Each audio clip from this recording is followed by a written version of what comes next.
Good morning, everyone, and welcome to the next webinar of Cybiant. Thank you so much for taking the time this morning to tune in and listen to our overview of the Enterprise Big Data Framework. My name is Jan-Willem Middelburg. I'm going to be your host for today's session. Before we get started, let's discuss a couple of house rules for this particular webinar. First of all, this session is going to be recorded. So after this webinar has been completed, you will be shared a recording session for all of you. Second of all, because the large number of participants that are taking part in this webinar, we have disabled the comments function. So if you have any questions during the webinar, you can ask questions on the left-hand side where you see a question box. Here you can ask all your questions during the webinar. At the end of the webinar, we will take 5 to 10 minutes to walk through all of the different questions. So here we will provide you with an answer to all of these. Last but not least, we really try to improve the quality of our webinars over time and are always looking for new topics to present webinars on. So at the end of this webinar, you will receive a short feedback form. So we will kindly ask you to take 5 minutes of your time to review the webinar and provide us with your valuable feedback. These are some of the house rules, so let's get started with providing you an overview of the Big Data Framework. But before we get there, let me take a moment to introduce myself. My name is Jan-Willem Middelburg and I'm located in Kuala Lumpur, and I'm leading the organization called Cybiant, which specializes in big data. Additionally, I'm one of the co-authors of the Big Data Framework, a program that has been launched in 2018. So I can tell you a couple of things about how the program came to light and what are some of the key benefits of the Big Data Framework in itself. So what we'll be discussing today. On the next slide, you see a short overview of the topics for this particular webinar. First of all, we will start with explaining a little bit about the value of big data, and then dive into why the Big Data Framework was created. What were the key drivers and what are some of the key benefits that made it possible to establish this particular framework? And then we will dive into the main content of the framework itself. We will discuss some of the key components of the Enterprise Big Data Framework, and I will dive a little bit deeper into all the different aspects of it. There are 6 core components of the Big Data Framework, and I will illustrate each of them with a couple of examples. At the end of the webinar, I will also provide you with some additional resources in case you're interested to learn more about enterprise big data and what some of the next steps are that you can take in order to learn more about it. As mentioned before, towards the end of the webinar, we will open up for a Q&A session. So if you have any questions or anything is unclear at the end of this webinar, please submit all your questions by clicking on the box at the left, and then we will collect and moderate them towards the end of the session. So let's get started. I think it needs no further introduction that in today's day and age, the amounts of data are going to be and are exploding every single day. More and more data is created every day, and that data is now becoming very useful. One of the latest developments that is now very, very interesting for enterprise organizations is getting value from open data sources. So what you see in the slide in front of you is the data that is provided from the government of Singapore that they provide on an open website. You see it on data.gov.singapore. Here, the Singapore government provides data sources which are for free for the public. And this data contains a wealth of information. So if, for instance, you would be interested to know where at any particular moment in time you can get a taxi, you can use the data from this particular website to build a model. And this is exactly what we did in the example below. So we took a public data source, open data source, which is open and free for everyone to use, and we built the following model. On the next slide, you will see the results.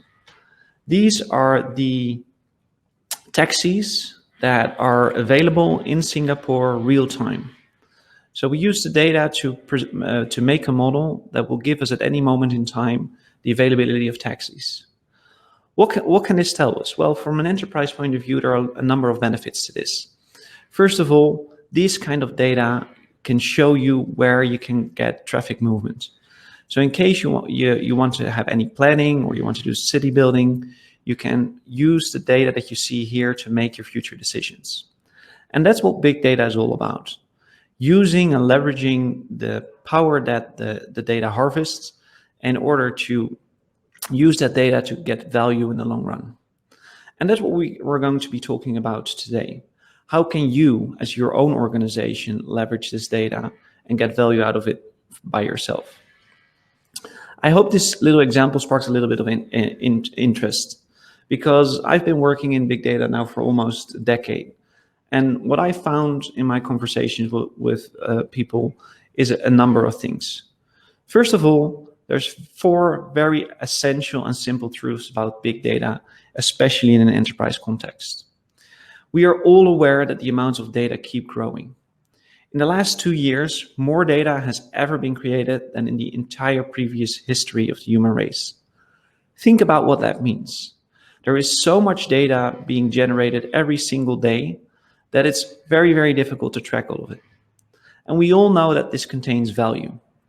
Every step you take, every swipe, click, or movement you make on the internet generates data, and that data is stored somewhere and can be used. With that data, we can start to make predictions, and this is where it becomes valuable for enterprises. Because all of the data contains a wealth of information, and organizations who have a better understanding of that data can make smarter decisions, and that will lead to a competitive advantage over time. And that's the reasons why there is so much going on in the world of big data today. Most organizations have already figured out that they can be smarter or quicker to market with the use of data. And the real run and the war for data has really begun. The key goal of why big data is important in an enterprise context is because it can provide a competitive advantage. And I cannot stress enough how important that is. Because if you do this at a better and a faster pace than any of your competitors, you will outperform them in the long run. Because a lot of companies now already know that, they started to look for how can we start with this.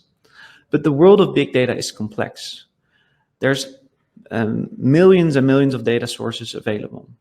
But in order to analyze these effectively, you will be required to have technical knowledge, skills, and tools.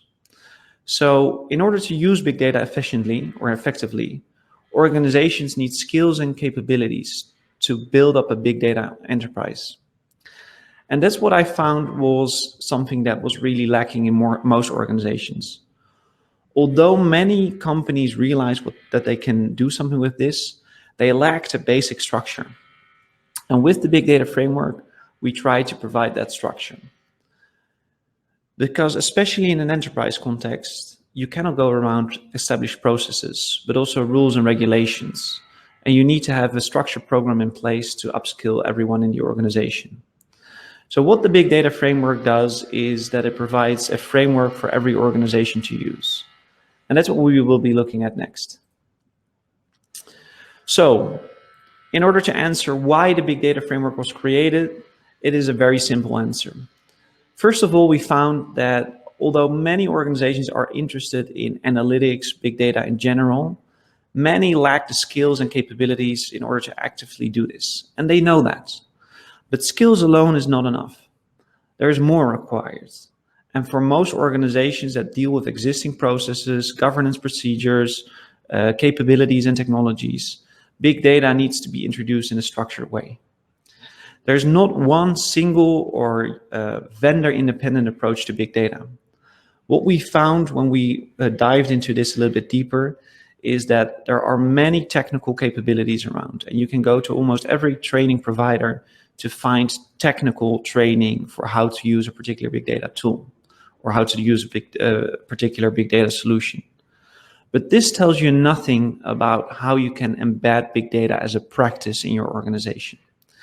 So what the big data framework really is a standardized way of working. It looks at processes and different capabilities in the enterprise that really look at the people aspect of big data. So how is it possible to organize big data efficiently? And how do you make sure that you can build capabilities over time? Just hiring a couple of data analysts or data scientists is not enough to establish a big data organization. You really need to look at processes, your architecture, and a lot of different aspects that come into play. And most importantly, what you would really like if you establish a big data organization is to build up that capability over time. So starting one single big data project is easy, but to embed that knowledge into your organization on a day-to-day basis and really start to make data-driven decisions is something completely different.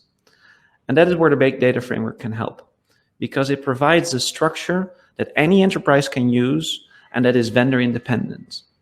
So in summary, the big data framework provides a very practical and hands-on approach that for every type of organization that wants to take big data to the next level and that is interested in establishing good procedures, processes to grow their capabilities. So what does the big data framework look like? The next slide is probably a very good introduction to the basic structure of the big data framework. The big data framework is a structured approach that consists of 6 core capabilities that organizations need to take into consideration when setting up their big data organization. And notice that we deliberately chose the word capabilities, because the word capability means to be able to do something. It means that you need to have skills and that you need to grow that over time. An additional benefit is that a capability is measurable. So as you grow over time, you can grow your capabilities into a particular field.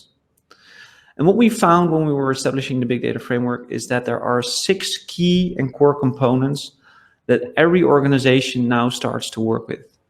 And I will introduce them very quickly in this slide, and then we will dive into a little bit more detail in the subsequent sections. It all starts with having a big data strategy. As I mentioned before, there are millions of data sources available in the world. So how do you get value out of this? In order to really understand where you will be going, you will need to start establishing a big data strategy first. A big data strategy outlines the core components and the core value that you want to achieve out of your investments. Because big data costs money. You will need to have skilled employees. You will need to have tools. You will need to have processing power. So you really need to think about what is a structured and clear way that can provide value in the long run? And how are you going to capture that value in terms of your return on investment? The second key topic that we will dive into is an architecture, because in order to process massive quantities of data, you really need to have a technical architecture that supports that. Big data has a very strong IT component. So you need to set up your enterprise in such a particular way that that can be facilitated. And that closely couples to the third topic that we will be discussing, which is big data algorithms. In the algorithm sections, we will talk about the technical capabilities and techniques that people can use in order to extract value from data. Because having the data alone is not enough. You will need to run certain analysis and certain queries on your data in order to get the results that you want. But in order to do that, you will need to have the skills and a fundamental understanding of how algorithms work and how they can work to your advantage. So that's the third topic that we will look at in this webinar. Next, we will dive into an area that is especially important for enterprises, and that is big data processes. Because when you work with big data, you will need to establish processes and procedures that are particularly relevant for companies that do business across borders. A very easy example here is to deal with data privacy laws, for example. If you are analyzing data that crosses border and contains personal private information, you really need to make sure that you are compliant to rules and regulations. And that was something that we found was lacking in lots of organizations. Everybody's pretty excited about big data, but when it comes to these more practical elements and processes especially, A lot of organizations really struggle with how to set that up. The fifth major topic of the big data framework is functions. And with functions, we really mean the people aspects. So do you have the skills, the capabilities, and especially the people? And how do you develop those people over time? That's what we discuss in the fifth section. Last but not least, this all ties into artificial intelligence. And in the last section of the big data framework, we will couple and explain the differences between the big data organization and the artificial intelligence organization. As you can see in the picture, artificial intelligence is really the cycle that is around all of the other modules. So that means that to move towards an AI organization and to really start predicting future behaviors based upon the data, you already need to have big data capabilities inside. So that's why this is the last topic. In order to move towards artificial intelligence, you really need to have all those other capabilities in place first. So let's dive a little bit deeper into what all of these capabilities means. On the next slide, you see one of my favorite sayings, and that is, if you don't know where you're going, any road will take you there, which is a famous phrase that comes out of the movie Alice in Wonderland. Many organizations that want to start with big data already have a pretty good understanding that data contains value and that they need to harvest that value in order to make future decisions. But what I found in the last couple of years is that very few organizations have already defined a good big data strategy, because the potential for analysis is endless. You can run different analysis until the day that you die. There is so much data in this world that you will never be finished with analyzing data. So for organizations, it is really crucial to determine where can we get value, and especially how can we get a return on our investment, because that's a particular interesting aspect of big data.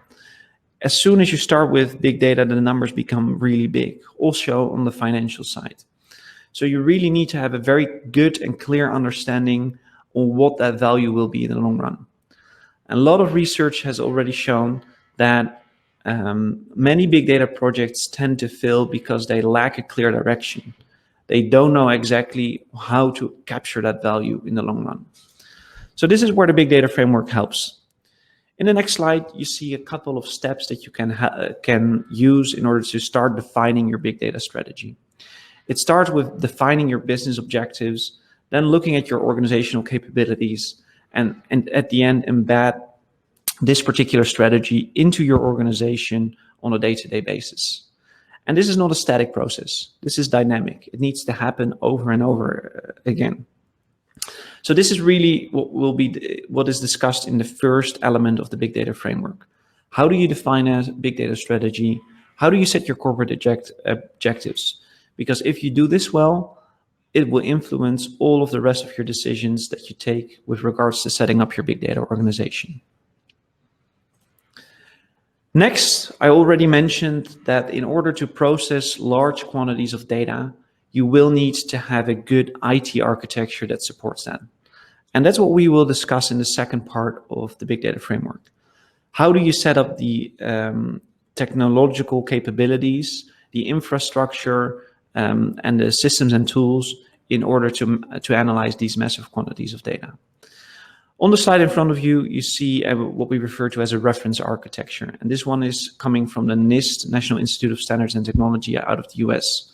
And we use this as a baseline to explain how architecture works within a big data organization. In this webinar, we don't have enough time to dive into all of these components in detail, and this will be the subject of one of the upcoming webinars. So if you're interested in that, please register for that session. What I want you to take away from this particular slide already is that the big data framework provides a pretty extensive structure on how you can set up your big data architecture in an organization. Because if you dive into this a little bit further and you're looking for particular tools in your organization that can support that, you can look at the next slide. On this slide, you see close to 1,500 tools that are at this moment already on the market and that provide point solutions for big data. So it's really difficult to just start picking and choosing based on your organizational capabilities. You really need to have a clear architecture in mind and a very clear structure before you start selecting the tools. And that's also what we found when we were writing the big data framework, is that there's already a lot of technology vendors out there. And they all claim, of course, that their tool is the particular best one. And that might well be the case for a particular solution. But within an enterprise, you need to take a little bit of a broader view and see how each of those technology solutions fits into your broader architecture landscape. And that's exactly what we will discuss in this second aspect of the big data framework.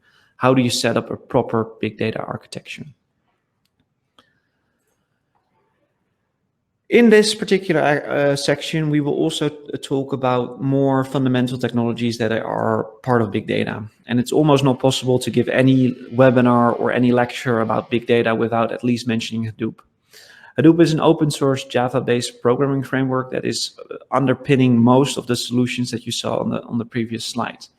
And that has to do with the fact that it provides scalable, fault-tolerant types of computing that is able to analyze data in a distributed fashion.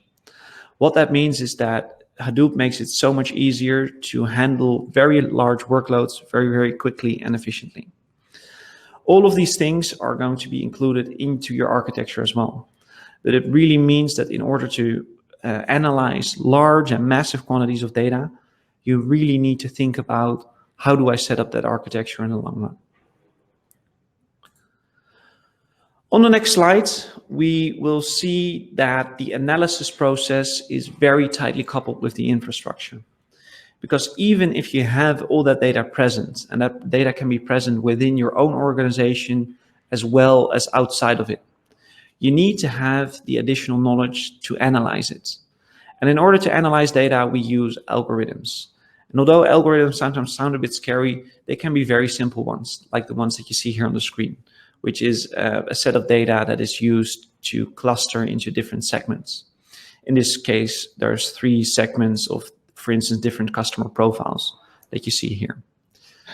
In order to retrieve value out of the data, you need to have the people and the technology and the skills to look at these algorithms and to use them efficiently. This is not to say that you need to develop algorithms from scratch. There are already very good ones in the market. But you do need to have the people who have the skills that are able to pick and choose which algorithm to use in a particular example. And that's exactly what we will look at in the big data algorithms section. In this particular section, we will discuss the most fundamental algorithms and fundamental technology aspects that are used to solve your particular business problems that we define in the big data strategy. That's what we will look at here. I'll give you one other example, and that's a very common technique, which is called outlier detection. What you see here on the screen in front of you is a number of different data points, for instance, credit card transactions. And you see one particular point that is depicted in red, which clearly does not fit any particular pattern. If this data would be credit card transactions, the point in red would likely be a fraudulent transaction. It just doesn't fit within the pattern of other transactions. So this is also an example of how an algorithm can be applied to data. So the key point that I want to make here is that having the data in itself alone and having a good technology architecture alone is just not enough. You also need to have the skills and the capability to extract value out of that data. And that is exactly what algorithms do. The fourth major domain of the big data framework, or I should say capability, are the big data processes. And big data processes are just prevalent in any type of enterprise organizations. There's just no way of going around them. And what we found is that when you dive a little bit deeper into big data processes, you could say that there are 3 major domains of processes that you need to deal with when you're dealing with enterprise data. The first one is the analysis or analytics process. That is the steps that you take in order to make sure that you extract value out of data in a consistent and repeatable manner. I sometimes refer to this a little bit as the project management of data. You really need to make sure that every single project gets done in a similar fashion so that you can learn from that over time. and don't make the mistakes that you made earlier. The second domain has to do with governance. And this is where we will look at rules and regulations and the overall objectives of the enterprise. This is also the part where things like data privacy, rules and regulations come in. Because as an enterprise, you have a strong responsibility to make sure that your data is compliant to local rules and regulations. And if you are exchanging data, especially between different countries, this is a major issue. And you need to have a process, and a very clear one, to set that up. The last domain of processes is what we refer to as the data management processes. And these processes discuss the more quality aspects of data. So how do you make sure that data that enters your organization is valid and clean, and that it doesn't contain any corrupt values? In the data management processes, we will look at the different technologies and tools that you can use to make sure that the data that gets into your organization has the quality that it needs to have. Because if the data sources that you analyze are corrupt, of course, the outcomes and the results that will come out of them will not be valid. So this is a very important aspect of processes as well. This is just a very high-level overview of the different domains of processes. But of course, if you break them down into more detail, you will see individual processes at a very specific level. And every organization will have to deal with these. So these are the three processes that I just discussed: data analysis, data governance, and data management. And of course, they all interrelate. So if we look at the data governance processes, these are more concerned with policies and following established rules and regulations, whereas we look at data management processes, this is an execution of the things that we discussed in data governance. So all the things that you see on the left are a little bit more tactical or strategic, whereas the data management processes are part of a day-to-day operation to make sure that the data that enters your organization remains clean over time. Then we move towards the big data functions, and the big data functions are the people aspect of big data. The fact that organizations are willing and able to move toward data-driven decision-making means a cultural change in the organization. And this is something which is very frequently forgotten. In order to really move towards data-driven, you really need to ensure that you win the hearts and the minds of the people. And that's what we will look at in the big data function section. Do you have the skills and the capabilities and the people in your organization that are able to facilitate that? Because in the end, big data is a human business. Without the knowledge and skills that people bring in big data, it's not going to be possible to get any value out of it. So you will really need to look into that into a little bit more detail. The last topic, and this is something that is also mentioned as a hot topic in most enterprises today, is the topic of artificial intelligence. A lot of organizations always ask me the question, well, I would like to start with an organization or artificial intelligence. Where do I start? And I frequently use this slide to explain it to them. If you look at artificial intelligence in itself, it is nothing else than a very specialized form of algorithms that is also using the exact same infrastructure that you use in big data. With artificial intelligence, we try to mimic human decision-making. And of course, one of the primary examples in this particular case is self-driving cars. In order to get towards human decisions, we really need to have the capability to make these decisions fast. It's just a different type of analytics and a different type of algorithm. So in order to move towards artificial intelligence, you first need to have your big data capabilities in place. So how do you get there? Well, if you break down the world of artificial intelligence, you see that it exists of a number of subdomains. And those subdomains include things like natural language processing, knowledge representation, machine learning, and automated reasoning. All of these are basically tools and capabilities that you would need in order to set up an AI organization. So my main message here is, in order to move to AI, you first need to have capabilities in place that do big data. And to do that, you can use the steps that you see here in the big data framework. The topic of AI will be one of the topics on the upcoming webinar as well. So if you're interested in that, I would also highly recommend that you register for this particular webinar. So that brings me to a summary of what we just discussed. This is a very high-level overview, but what I did in the last half hour is provide you with an introduction to the 6 core components of the big data framework. It starts with defining a big data strategy and subsequently moves on to architecture, algorithms, processes, and functions. And if you have all of these in place, you can start to think about artificial intelligence, which is now better known as AI. So that's the enterprise big data framework. If you are interested, and I see that the picture on the slide has faded away for some reason, but there is a very good free resource guide available. That free resource guide is called the Enterprise Big Data Professional, and you can download it from the link that you see below on the screen. This is a free download, and it's around 140 pages that explain this into a little bit more detail. If you're more interested into more of a deep dive, we are providing some training and certification programs on the Enterprise Big Data Professional in particular. And these will be hosted in Kuala Lumpur and Singapore towards the end of the year.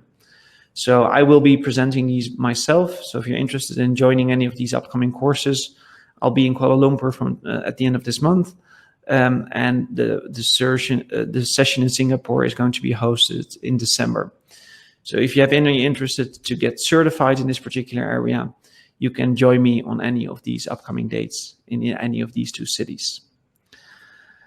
So that brings us towards some of the questions. Let's see what questions people have asked. If you have any questions, now is also still a good time to use them into the chat box that you see here on the left. One of the first questions I received here is, how can I explain to my organization that does not have a strategy what the value of a big data strategy would be? Well, this is of course a very good question.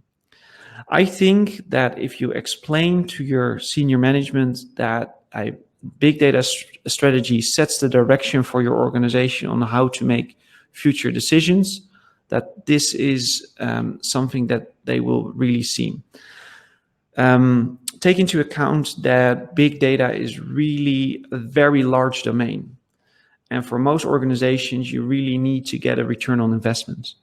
So what a big data strategy does is that it really sets the future direction and the future stage towards setting that big data, capturing the value that you would get out of big data.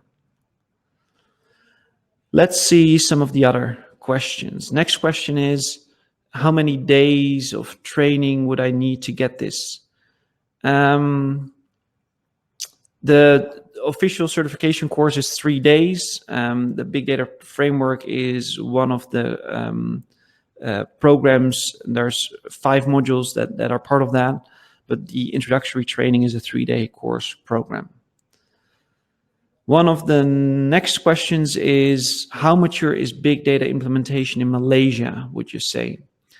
Well, I would say that it is at a start. So I've worked a lot in larger enterprises here. And one of the things that I really see is that a lot of organizations are already aware that big data provides value, and they've started with either educating or running a small project. But the number of firms that really make day-to-day data-driven decisions based upon big data is still, I think, early stage or limited. And I think that this is something that will grow tremendously in the next couple of years. Next question is, can the big data framework be established in a smaller scale, maybe on a departmental unit or as a point of contact to my organization? And the answer to that is deliberately yes. So I've worked into a lot of situations where they needed to start from somewhere. And I think one of the key benefits of the big data framework is that it's non-prescriptive. So it really you can use it in any way that you see fit. What we've seen so far is that most organizations that start with setting up a big data framework really start on it on a small scale to first prove the business value. So they start with defining a strategy, set up a small project to showcase what the value is that big data can bring to the organization. And if they have started with that and it shows results, that it will be adopted into a wider field. So yes, you can definitely use it as a smaller scale point of contact. Okay, next question is it possible to start artificial intelligence without big data? The answer to that, I think personally, is no, because in order to really use AI technologies on a day-to-day basis, you already will need to have the capabilities to process data very, very quickly. So my piece of advice here would be set up your big data organization first before starting to think about AI. One is really not possible to do without the other. So a lot of good questions here. Next one is, what are the skill sets required to enable big data capability in organizations apart from big data training, e.g. IT, statistics, data science, statistics and calculus? Well, that's a very, very good and interesting question. And I'll share a little bit of my experience on how I got trained and I got educated in this particular field. If you look at how to set up big data in organizations, you see that there's different people that will be specialized into different fields. In the algorithm section that I just discussed, that really looks at how do you get value out of your data. That is something that really has to do a lot with understanding how data structures work and also how particular calculations work. So here I would really say that you could benefit from having a good background in either statistics, math, but it's not something that you need to be formally educated in. So you can really learn these things as you go along. If we look at the people who need to set up a more architecture element, then I think those are the ones that require a bit more technology or IT skills. So here it would be good to have a fundamental understanding of how some of the core programming technologies work, as well as do a training, for instance, in Hadoop or distributed computing. So there's multiple areas of specialization, but I think it's good to summarize it overall that big data is somewhere on the as a combination between business skills, but also IT skills. So those, I think, are the fundamental capabilities that you need to have. So you do need to understand how data structures work, and you need to find that interesting in order to be successful in this particular area. I hope that that provides an answer to your question as well.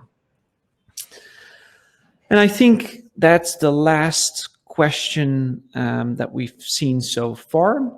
I always really like the fact that a lot of people are very interactive during these webinars and ask a lot of questions. So thank you so much for providing us with this structured discussion. If you have a feeling that you would like to know a little bit more or follow up with me individually after this webinar, please feel free to drop me an email. My contact details are on the next and last slide. So I really hope that you enjoyed this particular webinar.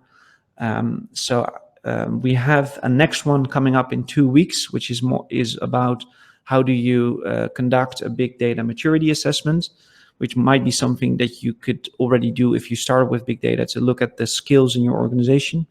So if you're interested in that, please sign up for this on our webinar as well, and I hope to see you back then. Other than that, I would like to thank you all for your participation today.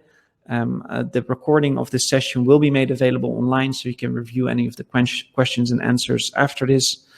Thank you so much for joining today, and I hope to see you in one of the next webinars. Thank you so much.